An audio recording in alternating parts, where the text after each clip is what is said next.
ಅತ್ತೆಯನ್ನು ಸಾಯಿಸೋದಕ್ಕೆ ವೈದ್ಯರ ಬಳಿ ಮಾತ್ರೆಯ ಬಗ್ಗೆ ವಿಚಾರಿಸಿದ್ದಂಥ ಕೇಸಿಗೆ ಸಂಬಂಧಿಸಿದಂತೆ ಈಗ ಒಂದು ಟ್ವಿಸ್ಟ್ ಸಿಕ್ಕಿದೆ. ಮಾತ್ರೆಯನ್ನ ಕೇಳಿದ್ದು ವೈದ್ಯರ ಬಳಿ ಸಾಯೋ ಮಾತ್ರೆಯ ಬಗ್ಗೆ ವಿಚಾರಿಸಿದ್ದು ಅತ್ತೆಯನ್ನು ಸಾಯಿಸೋದಕ್ಕಲ್ಲ, ಬದಲಾಗಿ ತಾನೇ ಆತ್ಮಹತ್ಯೆ ಮಾಡಿಕೊಳ್ಳೋದಕ್ಕೆ ಅನ್ನೋ ಮಾಹಿತಿ ಸಿಗ್ತಾ ಇದೆ. ಮಹಿಳೆಯನ್ನ ಪೊಲೀಸರು ಪತ್ತೆ ಹಚ್ಚಿದ್ದಾರೆ. ವಿಚಾರಣೆಯ ಸಂದರ್ಭದಲ್ಲಿ ಮಹಿಳೆ ಡಿಪ್ರೆಷನ್ನಿಂದ ಬಳಲ್ತಾ ಇರೋದು ಗೊತ್ತಾಗಿದೆ. ನಾನೇ ಸಾಯಬೇಕಿತ್ತು, ಅದಕ್ಕಾಗಿ ಮಾತ್ರೆ ಕೇಳಿದೆ ಅಂತ ಮಹಿಳೆ ಪೊಲೀಸ್ ವಿಚಾರಣೆಯ ಸಂದರ್ಭದಲ್ಲಿ ಬಾಯಿ ಬಿಟ್ಟಿದ್ದಾರೆ. ಅತ್ತೆಯನ್ನು ಕೊಲ್ಲೋದಕ್ಕಲ್ಲ, ನನಗೆ ಸಾಯೋದಕ್ಕೆ ಮಾತ್ರೆ ಬೇಕಿತ್ತು, ಅದರ ಬಗ್ಗೆ ನಾನು ವಿಚಾರಿಸಿದ್ದೀನಿ ಅಂತ ಹೇಳ್ಕೊಂಡಿದ್ದಾರೆ. ಇನ್ಸ್ಪೆಕ್ಟರ್ ಅವರು ಕರೆಸಿದ ಮೇಲೆ ಅವಳು ಮಾನಸಿಕ ಅಸ್ವಸ್ಥ ಇದ್ದಾಳೆ. ಅವಳು ಮಾತ್ರೆ ತೊಗೊಂಡಿರೋದು ಅವ್ರ ಅತ್ತೆಗೆ ಹಾಕೋದಕ್ಕಲ್ಲ, ತನಗೆ ತೊಗೋಬೇಕಂತ ಹೇಳಿದರು. ಬಟ್ ಅವ್ರ ಮನೆಯವ್ರು ಹೇಳಿದರು ಆ ಥರ ಮಾನಸಿಕವಾಗಿ ಅವಳು ತೊಂದರೆಯಲ್ಲಿದ್ದಾಳೆ, ಅವಳು ಮಾನಸಿಕವಾಗಿ ಚಿಕಿತ್ಸೆನ ತಗೋತಾ ಇದೆ ಅಂತ ಪೊಲೀಸರು ಹೇಳಿರುವಂತಹ ಮಾಹಿತಿ. ನನ್ನ ಮುಂದೆನೂ ಅವ್ರ ಪೇರೆಂಟ್ಸು ಹೇಳಿದರು, ಈ ಥರ ಮಾನಸಿಕವಾಗಿ ಇದ್ದಾಳೆ, ಅವಳು ಕೌನ್ಸಿಲಿಂಗ್ ತಗೋತಾ ಇದ್ದಾಳೆ ಅಂತ ಹೇಳಿದರು. ಏನು ಹೇಳ್ತೀರಾ ಸರ್, ಈ ರೀತಿ ಪ್ರಕರಣಗಳು ಈ ರೀತಿ ಜಾಸ್ತಿ ಆಗ್ತಾ ಇದೆ? ಇನ್ನೊಂದು ಕಡೆಗೆ ಡಿಪ್ರೆಷನ್ ಅನ್ನುವಂಥದ್ದಕ್ಕೆ ಸಾಕಷ್ಟು ಜನ ಒಳಗಾಗ್ತಾರೆ. ಹೌದು. ಸೊ ಏನು ಹೇಳಕ್ಕೆ ಇದು ತುಂಬ ನೋವಿನ ಸಂಗತಿ.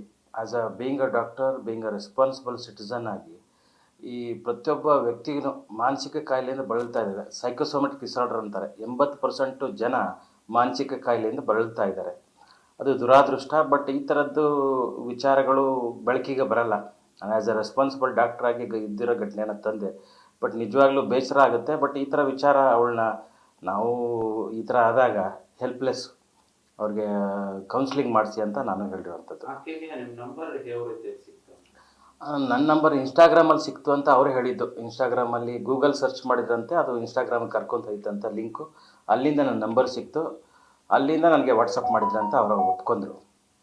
ಏನೇನೆಲ್ಲ ವಿಚಾರಣೆ ಅಂದರೆ ಈಗ ಆಕೆ ಮೇಲೆ ಕೊಟ್ಟಿರುವಂಥ ದೂರು ವಾಪಸ್ ತಗೊಳ್ತೀರಾ ನೀವು?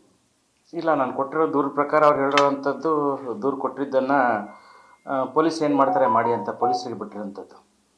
ಪೊಲೀಸರು ಅವ್ರೇನು ಕಾನೂನು ಕ್ರಮ ಕೈಗೊಳ್ತಾರೋ ಅಥವಾ ಈ ಥರ ಮಾನಸಿಕವಾಗಿ ನೊಂದಿರುವಾಗ ಪೊಲೀಸರು ಏನು ಮಾಡ್ತಾರೋ ಅದ್ರ ಮೇಲೆ ಬಿಟ್ಟಿರೋಂಥದ್ದು, ಪೊಲೀಸ್ ಎನ್ಕ್ವೈರಿ ಮೇಲೆ. ಬಟ್ ನಾನು ಬೇರೆ ಆ್ಯಂಗಲಲ್ಲಿ ತಿಳ್ಕೊಂಡಿದ್ದೆ. ನಾನು ಸೋಷಲ್ ಆ್ಯಕ್ಟಿವಿಸ್ಟ್ ಆಗಿರೋದ್ರಿಂದ ಭ್ರಷ್ಟಾಚಾರದ ಬಗ್ಗೆ ಅಥವಾ ಬೇರೆ ಬೇರೆ ಆಫೀಸರ್ಸ್ ಮೇಲೆ ಲೋಕಾಯುಕ್ತದಲ್ಲ ಕೇಸ್ ಹಾಕಿದ್ದೆ. ಬಟ್ ಯಾರಾದರೂ ನನ್ನನ್ನು ಟ್ರ್ಯಾಪ್ ಮಾಡೋದಕ್ಕೆ ಇದನ್ನು ಪ್ಲ್ಯಾನ್ ಮಾಡಿದ್ರಾ ಅಂತ ನನ್ನೊಂದು ಆಲೋಚನೆಯಿಂದ ನಾನು ಆ ಆ್ಯಂಗಲಲ್ಲಿ ನೋಡ್ತಾ ಇದ್ದೆ. ಬಟ್ ಆ ಆ್ಯಂಗಲಲ್ಲಿ ಇಲ್ಲ. ಬಟ್ ನಿಜವಾಗ್ಲೂ ಈ ಥರ ಇರ್ಬೋದು ಅಂತ ನಾನು ಅಂದ್ಕೊಂಡಿದ್ದೆ. ಬಟ್ ಪೊಲೀಸರ ಮಾಹಿತಿಯ ಪ್ರಕಾರ ಅದು ಯಾವುದು ಆ ಥರದ್ದು ಯಾವುದೇ ಆ್ಯಂಗಲ್ ಕಂಡು ಬಂದಿಲ್ಲ.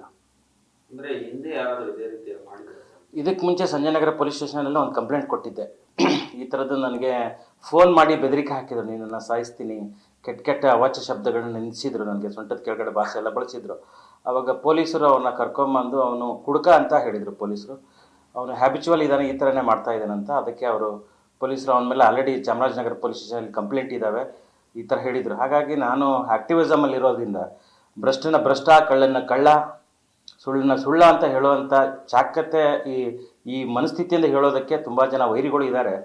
ಬಟ್ ನಿಜವಾಗ್ಲೂ ನಾನು ಇದೊಂದು ಟ್ರ್ಯಾಪ್ ಅಂದ್ಕೊಂಡಿದ್ದೆ. ಬಟ್ ಇದು ಟ್ರ್ಯಾಪ್ ಅಲ್ಲ ಅಂತ ಗೊತ್ತಾಯಿತು ಪೊಲೀಸ್ ಮಾಹಿತಿಯಿಂದ. ನ್ಯೂಸ್ ಫಸ್ಟ್, ನಿರ್ಭೀತಿಯಿಂದ ನಿಮ್ಮ ಪರವಾಗಿ.